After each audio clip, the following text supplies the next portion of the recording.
Hello, we're going to get started on our next patient story panel presentation up here. So thank you so much for coming today. We'd like to welcome you to the session on patient experience. And I'm from Abbott Neuromodulation. My name is Dr. Alan Burton. I'm the Chief Medical Officer for Abbott Neuromodulation. And I'm really honored today to be here with Darren, who's going to really share his story of Parkinson's disease. And I think Darren Wright represents so much in his journey that we can all learn from going forward in Parkinson's disease. And at Abbott Neuromodulation, we're honored to be able to help patients like Darren get some of their life back. So with that, again, Darren, thank you so much for agreeing to be here and share your story with the audience today. Oh, absolutely. So Darren, you were diagnosed with Parkinson's disease at a relatively young age, at age, I think, 44. Yes. And can you share with us some of the experience of getting that diagnosis originally, and how was that experience when you were diagnosed with Parkinson's? Yeah, like you said, I was diagnosed, it was actually April 22nd, 2015, a date I won't forget. But I had had symptoms for going quite a while before that. They kind of started in my foot, just very small. I could move my foot, make my tremor stop, and eventually move into my hand and so on. And so my wife, who's a nurse, she got me in to see our primary care physician. And so he, did a bunch of testing, blood testing and stuff like that, and then got me to a neurologist. And so at that point, I went to my appointment with this neurologist, and we went through some various testing, making sure it wasn't a brain tumor. And I had an MRI and a DAT scan and some things like that. And she had actually had a patient that had come in kind of with symptoms like mine, and it just turned out being a tumor, and they were able to remove it, and her symptoms stopped. So that was the first time in my life that I kind of hoped I had a tumor. But anyway, that wasn't the case, and so I got that diagnosis, and me and my wife had kind of had an idea at that point that it was probably Parkinson's. So we were kind of starting to do some research and some stuff like that. And so when she actually told me, yes, you have Parkinson's, it was almost more of a relief at that point, just to know, okay, this is what it is, and okay, this is how we're moving forward and diagnosing it. And so initially there was relief kind of in a way, and not this anger or freaking out or anything like that. So that kind of came a little later. So Darren, as you progressed in your Parkinson's, in your initial journey with that, you saw a movement disorder specialist, you got placed on the right kind of medications, and yet you described to me a little while ago how you ended up in this spot where you had a lot of symptoms to deal with and a lot of medication side effects. How many medications were you taking at the point where deep brain stimulation became an option for you? What was your life like at that point, and how many medications were you on at that point? Yeah, at that point I was only on one medication, which I think it was Rytari at that point, but I was taking over 20 pills a day, trying to control symptoms. I would start stuttering, have a hard time talking, walking, of course my tremors, and balance issues and things like that. And at that point, I knew I just couldn't keep doing this because, sometimes I could take a dose and it would work great, and other times the dose I would maybe get an hour or two, or it wouldn't kick in at all. And so it just became very frustrating, and of course we had been part of support groups and stuff like that, and I learned about deep brain stimulation, and so I reached out to my MDS at the time and told him that, hey, I want to talk about deep brain stimulation surgery and moving forward with that. Great. And it sounds like your movement disorder specialist, Dr. Ramirez, has been a really important part of your journey in this. Can you describe both his role in helping educate you about deep brain stimulation, as well as the Abbott representative and some of the information you got from her, from Beth, and how that how you made that decision to go forward with deep brain stimulation. Yeah, we had learned most of our knowledge about deep brain stimulation had come from the Abbott rep, and of course we were part of a support group at the time that had several patients that had DBS also. Mm-hmm.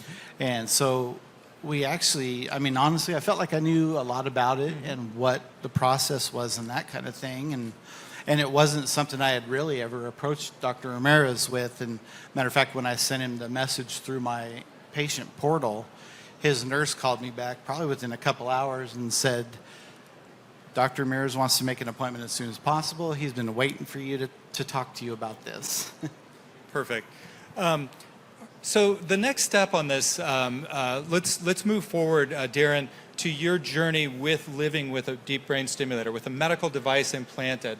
First of all, can you describe what aspects of your life you got back that had been disappearing in the journey of Parkinson's with the device?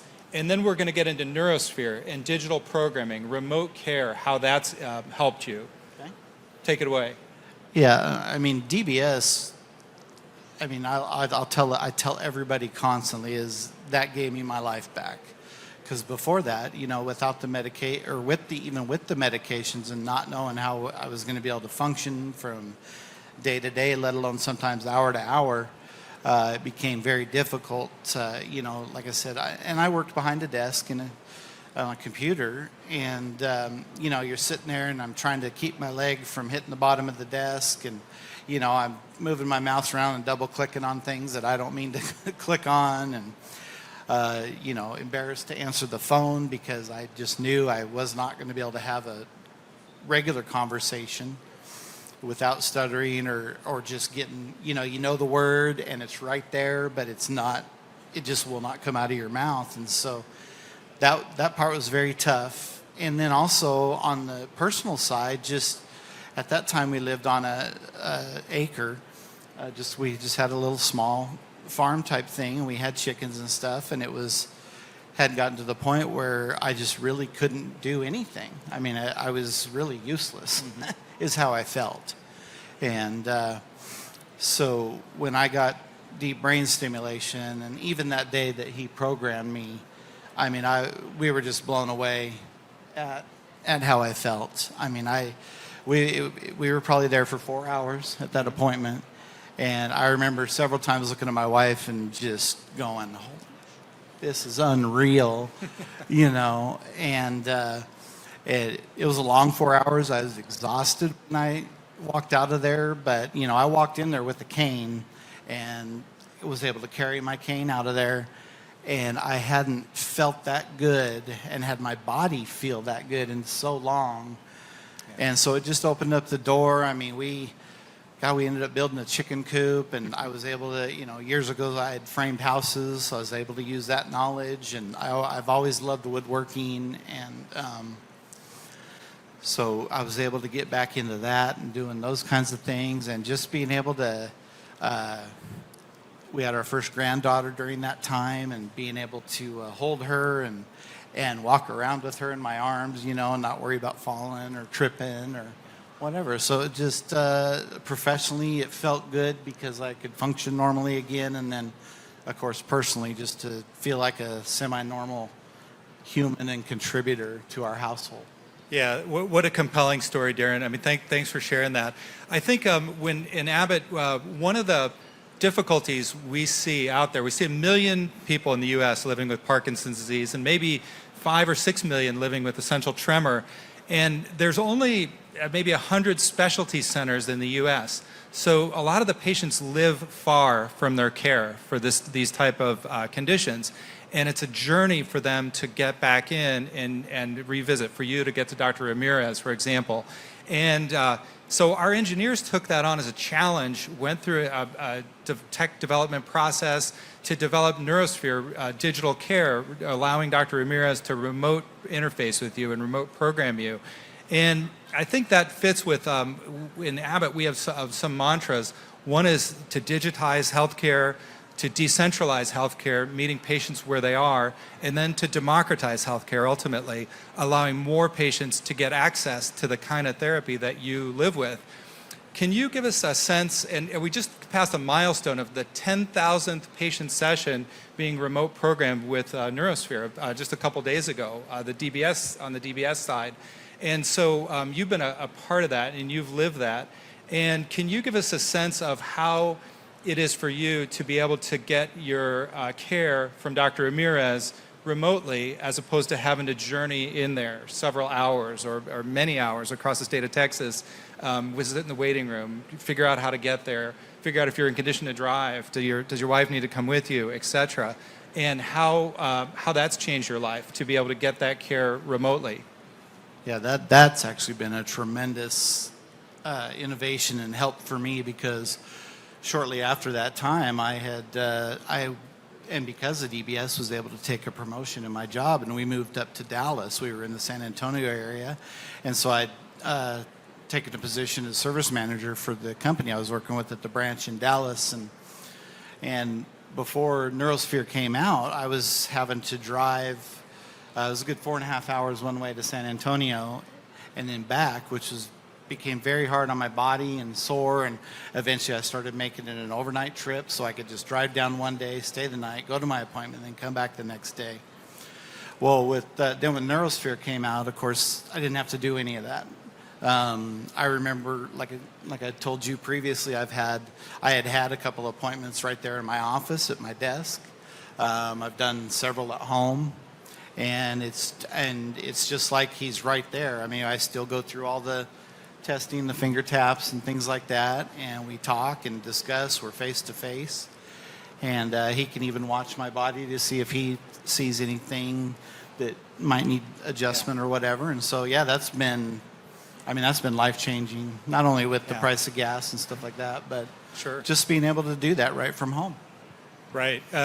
It's so great to hear that that impact it has had on your life, making it just easier to live. You have so many difficulties with managing a chronic illness. This is one less burden for you. Let me ask you another question. It occurred to me almost immediately with your diagnosis, you began figuring out ways to give back. And for those of you that don't know, so Darren Wright, you can find him on LinkedIn. You can find his blog. He's got a great blog and has always, it sounds like almost immediately with his diagnosis, tried to give back to patient groups and give back in education and pay it forward. And I wonder if you can tell us a little bit about that. And you've helped us, for example, you came and spoke to the FDA about deep brain stimulation, and I think that was kind of amazing. But maybe you can speak of the role or how you became inspired to want to give back. Well, that started with even just actually even before my diagnosis and doing all our research and finding out how little people actually know about Parkinson's disease, let alone young onset Parkinson's disease, which is a different animal. And so when we started doing this research, and I'm sitting there getting angry almost, and so I thought, man, how do I get this word out? And so in June 2017, I started a blog. It's punkrockparkinsons.wordpress.com or something like that. And I don't have the address memorized, but I have it in my backpack. But anyway, and so I just started talking about my story, talking about my frustrations with Parkinson's disease as a whole, as research and getting the word out and things like that. And I'm very brutally honest on there, and it's very punk rock sometimes in my language and things like that. But I just wanted to be me and be honest and get it out there. So that's something that I still have going, and working on a YouTube channel and some other things. Man, I can't tell you how much I love that. It just warms my heart to see how you've given back. I think Darren was one of the inspirations that made us as a company start a patient ambassador program, so that and now Darren's become an important part of that, so that patients who are scared about the journey and about what they might expect can actually talk to somebody who's not a representative of our company, but we can broker that relationship, and they can talk to Darren or somebody like Darren who's been through this and lived it firsthand, and we can help connect those dots. So Darren, thank you so much for being here today. We really appreciate it. You're inspiring. And on behalf of Abbott, just thanks for everything you do, and we really appreciate that. Yes, absolutely. Thank you for having me.